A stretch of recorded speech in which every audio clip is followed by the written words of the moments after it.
Бях малък, много харесвах, баба ми гледаше италианска телевизия и тогава Павароти гледах как пее с кърпичката. Така. И това беше просто уникално. И много обичах да пея италиански песни, но най-вече Лучано Павароти, когато запееше нещо и аз седях и гледах така. Искам ли да те помоля да запееш нещо? Искаш ли?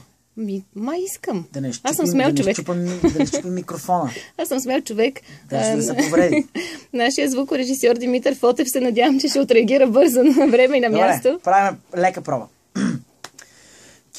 Можем ли да оберем фончето? Ай така. Страхотно.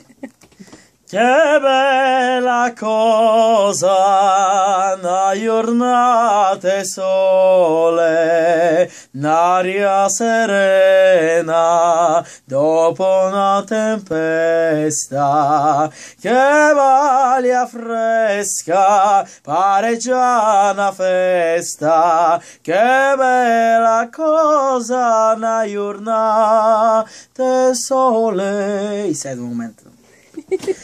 Mamma, tu sole, chiumerra oh sole mio, sai fronte a te, oh sole mio, sai fronte a te, sai fronte a te. Леле, човече, скри ми шапката, честно да направо ми скри шапката, браво, бе. Значи, аз мислех, че аз съм смела, ама това наистина... Няма смело, това ми е работата да пея. А тук сега в момента и удоволствие, така че страхотно е, няма как. Това е... Много обичам да си пея навсякъде, вкъщи, от време време надувам главата на съседите. Не се оплакват обаче. Ако сега ме слушат, моля ги да продължават да не се оплакват.